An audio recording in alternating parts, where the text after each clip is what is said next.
Assalamualaikum viewers, I am Akilur Rahman and you are watching Nest Academy. Today our topic is motion of simple pendulum.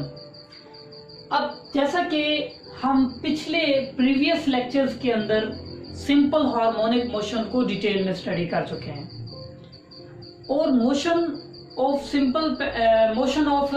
mass attached to a spring और motion of a ball in a bowl हम study कर चुके हैं, क्योंकि वो दोनों ही simple harmonic motion की एग्जांपल्स हैं।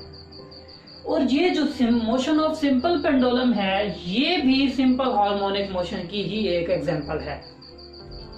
तो आइए आज हम इसको डिटेल में स्टडी करते हैं। तो सबसे पहले चीज हमने जो सीखनी है कि वो सिंपल पेंडुलम की जो मोशन है, पहले हमें ये पता होना चाहिए कि सिंपल पेंडुलम क्या है। सिंपल पेंडुलम का पता होगा तो हम उसकी मोशन को स्टडी करेंगे। तो फर्स्ट ऑफ ऑल क्या करते हैं जी, सिंपल पेंडुलम को सीखते हैं कि क्या है।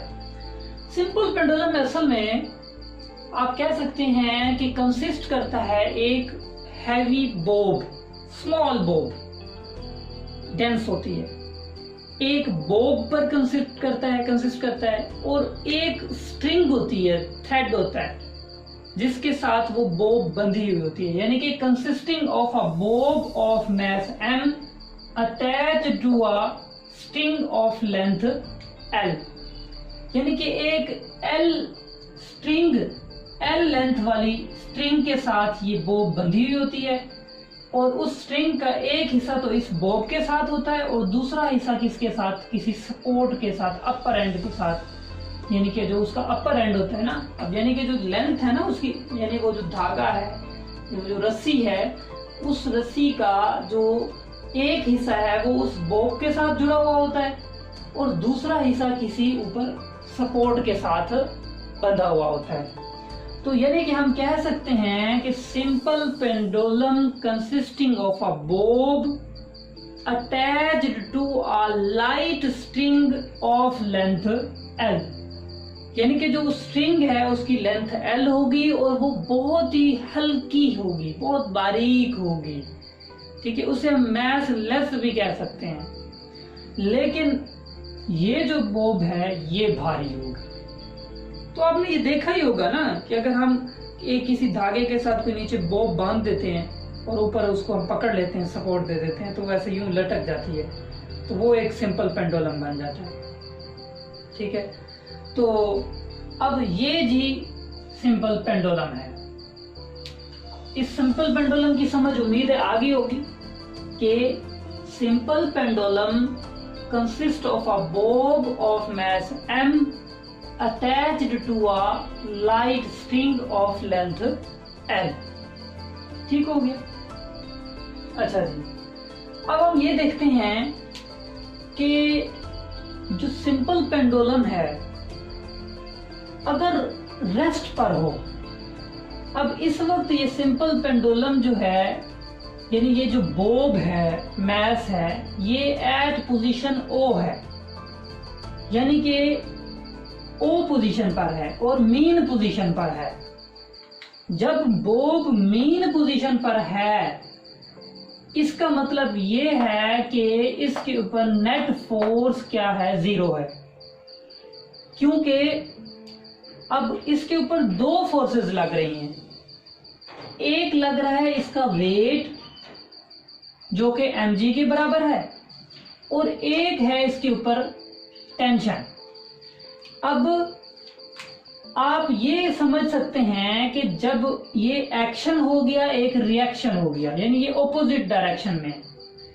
अगर वेट इसका है सपोज किया 50 तो न्यूटन, और इसकी टेंशन जो होगी वो हो जाएगी -50। अब आपको ये पता है कि जब हम नेट फोर्स लेते हैं तो ये +50 और ये -50 क्या हो जाएंगे, कैंसल। इस तरह हम कह सकते हैं कि इसके ऊपर नेट फोर्स F जो है वो क्या है, वो 0 है। और जब नेट फोर्स इस पर 0 है, यानी ना नीचे की तरफ फोर्स असर डाल रही है, ना ऊपर की तरफ असर डाल रही है, ना इस तरफ असर डाल रही है ना इस तरफ असर डाल रही है, तो फोर्स जो इफेक्टिव फोर्स है, यानी फोर्सेस हैं तो सही दो जो इस पर एक्ट कर रही हैं, लेकिन असर किसी का नहीं है। वेट है तो वो टेंशन के साथ कैंसल हो गया, यानी कि अगर जो वेट है तो उसी वेट के ऑपोजिट में रिएक्शन है। अब वेट एंड रिएक्शन ये equal in magnitude but opposite in direction, then cancelled out, और hence net force will be zero. और अब आपको ये भी पता है कि जब नेट फोर्स जीरो होती है तो बॉडी रेस्ट में होती है। अब इस बॉब पर नेट फोर्स जीरो है, तो मतलब ये है कि ये बॉब रेस्ट में है। जब बॉब रेस्ट में है इसका मतलब ये इक्विलिब्रियम में है। अब यहां पे हमने निचोड़ क्या निकाला? निचोड़ हमने ये निकाला कि बॉब इज एट रेस्ट। इस वक्त बॉब क्या है? रेस्ट पर है। ठीक है। दूसरा पॉइंट हमने यहां पे क्या निकाला? Net force is zero. Net force यहां पर क्या है? जीरो। अब तीसरा हमने पॉइंट क्या निकाला कि बॉब इज इन इक्विलिब्रियम, कि बॉब क्या है? इक्विलिब्रियम में। तो ये 3 पॉइंट हमने अख्ज किए इस सिचुएशन में कि बॉब रेस्ट में है, नेट फोर्स बॉब पर जीरो है और बॉब इक्विलिब्रियम में है। और अगर हम चौथा पॉइंट निकालें तो वो ये भी निकाल सकते हैं कि bob is at mean position. Bob कहां पर मौजूद है? Bob is at mean position. ये बातें आपको यहां तक समझ लेनी चाहिए, क्योंकि साथ साथ समझते जाएंगे पॉइंट्स तो आगे समझ आती जाएगी। Is that clear? Simple pendulum समझ में आ गया कि एक बॉब है, उसके साथ स्ट्रिंग है जो इसकी लेंथ L है, उस बॉब का मास M है और उस स्ट्रिंग का एक हिस्सा बॉब के साथ बंधा है और दूसरा स्पॉट के साथ। ये हो गया सिंपल पेंडुलम। सिंपल पेंडुलम जब रेस्ट में होता है, पोजीशन O पर होता है, उस वक्त वेट एक्ट करता है, ऊपर टेंशन एक्ट करती है रस्सी में, दोनों कैंसिल हो जाते हैं, नेट फोर्स जीरो हो जाती है और बॉब रेस्ट में है, इक्विलिब्रियम में है, कोई नेट फोर्स नहीं है। ये तो यहां तक बात हो गई। अब बात क्या है? अब यहां पर आता है कि हम इस बॉब को O पोजीशन से लेके जाते हैं। अब मैं जब इस बॉब को, जिसका मास M है, इसको O से ले गया A पर, जब मैं इसको A पर लेके गया तो जब A पर लेके गया तो A पर इसका वेट है, आपको पता है वेट तो यहां पर भी था, कैंसिल हो रहा था, action reaction, action and reaction, यानी कि वेट और टेंशन आपस में क्या हो रहे थे? कैंसिल। लेकिन यहां पर जब जाएंगे तो यहां पर वेट टेंशन के साथ कैंसिल नहीं हो रहा। उस वक्त यहां पे हम ये देखेंगे कि आपको ये भी पता है कि जब हम इसको एक्सट्रीम पोजीशन में ले जाते हैं तो इसके अंदर रिस्टोरिंग फोर्स आ जाती है, यानी इस पॉइंट पर A पर इस बॉब के अंदर क्या आ गई? रिस्टोरिंग फोर्स आ गई। अब रिस्टोरिंग फोर्स क्यों आई है? वो ड्यू टू वेट आई है। अब वेट के दोनों कंपोनेंट नहीं है, आपको पता है वेट को हम 2 कंपोनेंट्स बनाते हैं वेट के। अब एक इसका कंपोनेंट है cos थीटा और एक है sin थीटा। मैं आपको इस तरह बताता हूं, ये हो गया cos थीटा और ये हो गया sin थीटा। ये जो इस तरफ एरो आ रहा है ये वाला, अब ये जो कंपोनेंट है ये इस तरह, ये sin थीटा है, ये cos थीटा है। अब cos थीटा और टेंशन ये 2, यानी कि हम कह सकते हैं कि ये जो mg cos थीटा और ये टेंशन, ये टेंशन आपस में क्या हो गए, कैंसल। यानी कि कॉस थीटा कंपोनेंट और टेंशन, एक्शन रिएक्शन, ये एक सीध में ऑपोजिट हैं, ये दोनों खत्म हो गए। मतलब ये है कि अब इस तरफ बॉल तो जा नहीं सकती, ना ऊपर जा सकती। अब ए पोजीशन पर एक ही कंपोनेंट है वेट का जो एक्ट कर रहा है, और वो कौन सा है, वो है साइन थीटा। यानी कि जो बॉल है वो ए से जो आएगी, ए से ओ की तरफ आएगी। अब वो किस कंपोनेंट की वजह से आ रही है, वेट के mg साइन थीटा की वजह से। याद रहे mg cos थीटा की वजह से नहीं, क्योंकि mg cos थीटा टेंशन के साथ क्या हो गया, कैंसर। अब सिर्फ एक ही कंपोनेंट वेट का है। और जहां बात रही रिस्टोरिंग फोर्स की, तो रिस्टोरिंग फोर्स भी एक्ट करती है काज्ड बाय mg, यानी कि इसी mg कंपोनेंट की, वेट के कंपोनेंट की वजह से ही वो क्या एक्ट करती है, रिस्टोरिंग फोर्स एक्ट करती है। अब due to restoring force body starts to moving towards O. अब यहां मैंने ये 3 पॉइंट्स दिए हैं, तो ये हम दें इस जगह से, इस यानी कि when bob is at extreme position A, जब पोजीशन ए पर बोब होती है तो क्या उसका रिजल्ट निकल रहा होता है, वो हम देखते हैं।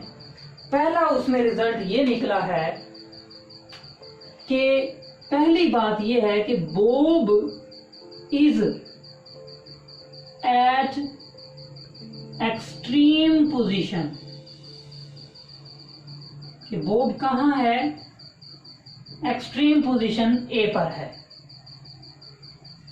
दूसरा पॉइंट इसमें हमने क्या सीखा कि जो टेंशन है वो किसकी वजह से खत्म हो रही है, कॉस थीटा से। यानी कि आप कह सकते हैं कि tension is cancelled out with किसके साथ, mg cos थीटा। अब mg cos थीटा क्या है, कंपोनेंट, कंपोनेंट है किसका, ऑफ वेट, वेट का कंपोनेंट है। यानी कि आप ये कह सकते हैं कि जो टेंशन है इस सिचुएशन में वो कैंसल हो रही है किसके साथ, mg cos थीटा के साथ। और mg cos थीटा क्या है, कंपोनेंट ऑफ वेट है। और अगला पॉइंट क्या है, अगला पॉइंट ये है जो हमने यहां पे सीखा कि bob is starting to move, bob उस ए पोजीशन पर पहुंच के वापस स्टार्ट कर देती है टू मूव, किस तरफ, टू वर्ड्स मीन, मीन की तरफ। ठीक है, किस तरफ आना शुरू कर देती है, ए से वापसी मीन की तरफ। किस वजह से, due to restoring force, caused by. अब वो रिस्टोरिंग फोर्स क्यों आती है, caused by mg sine theta. और आपको पता है कि जो रिस्टोरिंग फोर्स ए पर एक्ट करेगी टुवर्ड्स ओ, वो किस कंपोनेंट की वजह से कर रही है, only on mg sine theta. क्योंकि इस तरफ तो कोई फोर्स नहीं है, mg cos थीटा भी खत्म हो गया, टेंशन भी खत्म हो गई, सिर्फ एक ही कंपोनेंट है वो साइन थीटा है, और वही साइन थीटा उसको क्या कर रहा है, वापस ला रहा है। और उसी साइन थीटा की वजह से बोब ए से ओ की तरफ ट्रैवल करना स्टार्ट कर देती है। रिस्टोरिंग फोर्स की वजह से, और रिस्टोरिंग फोर्स किस वजह से आ रही है, mg sin थीटा की वजह से। जी, ये यहां तक हमें बात क्लियर हो गई कि बॉब ए पर जब हम ले गए, जब ए पे पहुंची बॉब, उसके अंदर मैक्सिमम डिस्प्लेसमेंट कवर हो चुका था, उसका मैक्सिमम रिस्टोरिंग फोर्स आ चुकी थी। उस वक्त mg cos थीटा टेंशन के साथ कैंसल हो गया और सिर्फ एक component mg sin theta weight का बच गया, और वही वेट का एक ही कंपोनेंट की वजह से वापस वो रिस्टोरिंग फोर्स की वजह से वापस टुवर्ड्स ओ की तरफ बॉब ट्रैवल करना स्टार्ट कर देगी। ये तो था ना ये पोजीशन। अच्छा जी, अब ओ की तरफ आ रही है बॉब, ठीक है, कंसीडर करें ओ की तरफ आ रही है।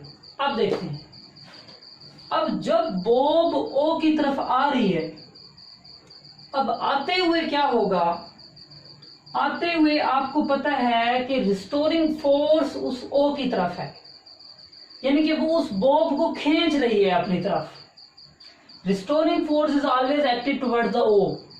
अब मतलब जिस तरफ देखे ना, जिस तरफ मोशन हो रही होती है, अब कोई बॉल इधर आ रही है और इधर ही कोई उसको पुश कर रहा है, तो वो तेज हो जाएगी, क्योंकि अब उसकी जैसे स्लोप होती है, ढलवान होती है। अब ढलवान से ऊंची जगह से नीची जगह, ऊंचाई से नीचाई पर क्या होती है, वो स्पीड बढ़ती है, तेजी से जाती है कोई चीज। इसी तरह जब बुलंदी पर है ए पर है, तो उसके अंदर रिस्टोरिंग फोर्स ज्यादा से ज्यादा है, और उसकी डायरेक्शन किस तरफ है, ओ की तरफ, यानी कि वो बॉब आ किस तरफ रही है, ओ की तरफ आ रही है। अब रिस्टोरिंग फोर्स उसी डायरेक्शन में है और बॉब की मोशन उसी डायरेक्शन में है, तो इस वजह से बॉब की स्पीड आहिस्ता आहिस्ता बढ़ती जाएगी। तो हम इसमें यहां पे ये नतीजा निकालते हैं कि speed of bob is increasing to O position की तरफ स्पीड क्या हो रही है, इसकी बढ़ रही है। ठीक है, स्पीड क्या हो रही है, बढ़ रही है। जब स्पीड बढ़ रही है तो डिस्प्लेसमेंट कम हो रहा है, और रिस्टोरिंग फोर्स भी आहिस्ता आहिस्ता उसकी क्या होती जाएगी, कम होती जाएगी। अच्छा, अब यहां पर जब ये बॉब ओ पर पहुंचेगी, तो इस वक्त इसकी क्या स्पीड क्या हो जाएगी, मैक्सिमम। स्पीड इस वक्त ओ पोजीशन पर क्या हो गई, मैक्सिमम। लेकिन एक्स डिस्प्लेसमेंट क्या हो गया, फ्रॉम मीन 0। डिस्प्लेसमेंट क्या हो गया, 0, यानी वो जो जहां रेस्ट पर हालत में थी, ओरिजिनल पोजीशन ओ, वो वहां पे दोबारा उसी पोजीशन में आ गई। जब उस पोजीशन ओ में आ गई बॉल, दोबारा वापस बॉब आ गई, इसका मतलब ये है कि एक्स तो 0 हो गया, डिस्प्लेसमेंट तो 0 हो गया, जहां से चली थी वहीं आ गई। लेकिन अब बात यहां पे ये है कि वो बॉब यहां पे रुकी नहीं है, इन मोशन है। जब इन मोशन है तो उसकी मैक्सिमम स्पीड की वजह से उसके अंदर इनर्शिया आएगा। अब वो इनर्शिया की वजह से बॉब जो है वो ओ पर स्टॉप नहीं करेगी। हम इसका पॉइंट निकाल सकते हैं कि Bob does not stop at O due to inertia। Inertia की वजह से वो बॉब जो है वो ओ पर रुक नहीं रही, यानी इस इनर्शिया की वजह से, क्योंकि मैक्सिमम स्पीड है, और मैक्सिमम स्पीड होती है जब, तो वो इनर्शिया चाहता है कि वो स्पीड में है, वो मोशन में है, तो वो मोशन में रह जाए, स्टॉप ना हो, क्योंकि रिस्टोरिंग फोर्स तो खत्म हो चुकी है। अब रिस्टोरिंग फोर्स ही तो यानी कि उसको पुल कर रही थी या पुश कर रही थी, उसको वापस ला रही थी ओ की तरफ। जब रिस्टोरिंग फोर्स ही नहीं रही वहां तक आने तक खत्म हो गई, तो फिर तो इनर्शिया हावी हो गया। अब ओ से आगे क्या होता है, यानी ओ से बढ़ गई आगे, बॉब कहां चली गई, ओ से आगे, ओ पे ना रुकी। यहां तक तो ये हमें बातें समझ आ गई। ठीक है। अब जब O पर बॉब नहीं रुकी, आगे जा रही है, तो आगे क्या होता है, अगला स्टेप देखते हैं। जब आगे देखते हैं तो फिर दोबारा जब O से B की तरफ बॉल जाती है, डिस्प्लेसमेंट कवर होना शुरू हो जाता है, फिर वो चढ़ाई पर जाती है, क्योंकि जब बॉल बुलंदी से उतर रही है, एक्सट्रीम से मीन की तरफ आ रही है, फोर्स क्या हो रही है, स्पीड क्या हो रही है, इंक्रीज हो रही है। लेकिन फिर जब O से आगे B की तरफ जाएगी, बुलंदी की तरफ, तो फोर्स क्या होगी, आहिस्ता आहिस्ता आहिस्ता वो स्पीड क्या होगी, डिक्रीज होगी। अब डिस्प्लेसमेंट दोबारा कवर हो रहा है और स्पीड क्या हो रही है, आहिस्ता आहिस्ता डिक्रीज हो रही है। हम यहां पे नतीजा ये निकालते हैं कि स्पीड इज डिक्रीजिंग, स्पीड क्या हो रही है, डिक्रीजिंग हो रही है, when bob is moving to B from O। जब O से B की तरफ बॉल आती है, फिर उसकी स्पीड क्या होना शुरू हो जाती है, डिक्रीजिंग। पहले हमने देखा स्पीड इंक्रीजिंग हो रही है A से O आते हुए, लेकिन जब O से B जाती है, स्पीड डिक्रीज होती है। पहले इंक्रीज हो रही है, फिर डिक्रीज हो रही है, डिक्रीज हो रही है। और दूसरा क्या हो रहा है, रिस्टोरिंग फोर्स आ रही है, ठीक है, रिस्टोरिंग फोर्स आ रही है, डिस्प्लेसमेंट हो रहा है। तो डिस्प्लेसमेंट इज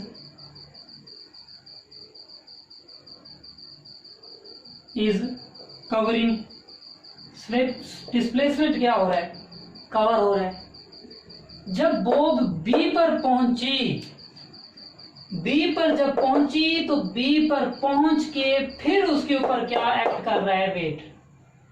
यहां पे तो वेट खत्म हो रहा है ना, कैंसिल हो रहा है हर जगह। अगर O पर होगी तो वेट एक्शन है, रिएक्शन क्या हो जाएंगे, खत्म।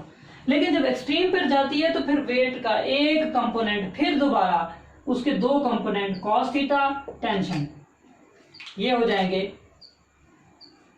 खत्म। जब ये खत्म हो गए, फिर वही एक ही सिचुएशन है जो mg साइन थीटा कंपोनेंट है, उस साइन थीटा की वजह से बॉब क्या आ रही है, फिर B से वापस जाएगी, रिस्टोरिंग फोर्स की वजह से और mg साइन थीटा की वजह से। जब वापस जाएगी तो फिर स्पीड बढ़ना शुरू हो जाएगी, क्योंकि फिर रिस्टोरिंग फोर्स की direction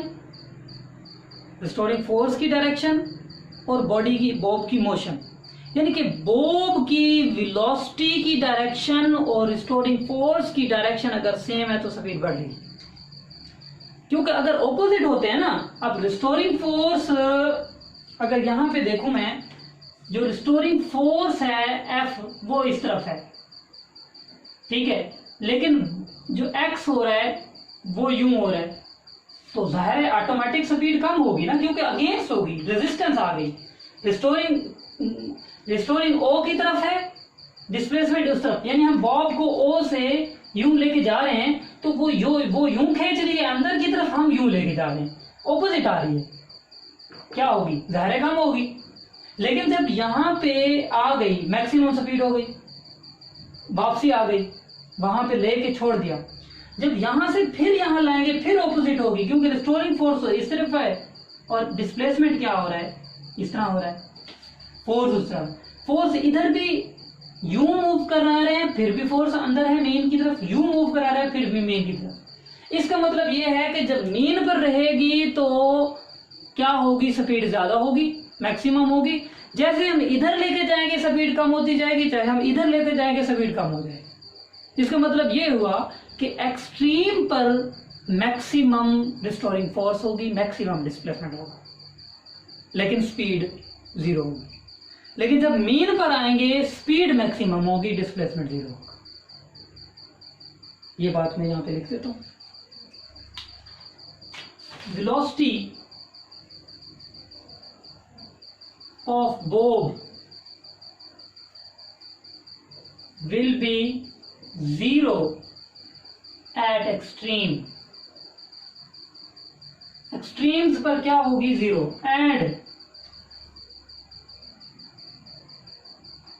and maximum at mean O, mean पर स्पीड क्या होगी, मैक्सिमम। अब यहां पे मैं आपको एक लास्ट बात समझाना चाहूंगा कि वेलोसिटी चेंज होती है। A force is acting on a body, then velocity will be changed and acceleration is produced. मतलब ये हुआ कि जब फोर्स एक्ट करती है बॉडी पर तो वेलोसिटी चेंज होती है, जब वेलोसिटी चेंज होती है तो एक्सेलरेशन का होता है। तो आप क्या कहते हैं, इस बोब की जो मोशन हम सीख रहे हैं, इस बोब की मोशन के अंदर क्या वेलोसिटी चेंज नहीं हो रही? वेलोसिटी तो चेंज हो रही है।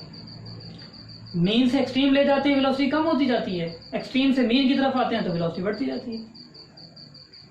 जब मीन एक्सट्रीम से मीन आ रहे हैं, एक्सट्रीम से मीन वेलोसिटी बढ़ रही है, इसका मतलब यह है कि उसके अंदर एक्सेलरेशन पैदा हो रहा है और एक्सेलरेशन उसी डायरेक्शन में है, ओ की तरफ। यानी कि अगर हम इधर इधर बॉल लेके जा रहे हैं तो फोर्स तो मीन की तरफ है ना, तो अब उसकी जो स्पीड के अंदर रेजिस्टेंस आ रही है ना, वो एक्सेलरेशन जो है वो क्या है, वो यानी जो जिस तरफ ट्रेंडिंग है मोशन की, जिस तरफ बोब की ट्रेंडिंग है, अब बोब की ट्रेंडिंग है जो ना, मोशन की जो ट्रेंडिंग है वो मीन की तरफ है। तो बेशक हम जिधर भी बोब को मीन से इधर उधर ले जाएंगे ऊपर नीचे, बॉडी की हमेशा जो ट्रेंडिंग ऑफ मोशन है वो मीन की तरफ है।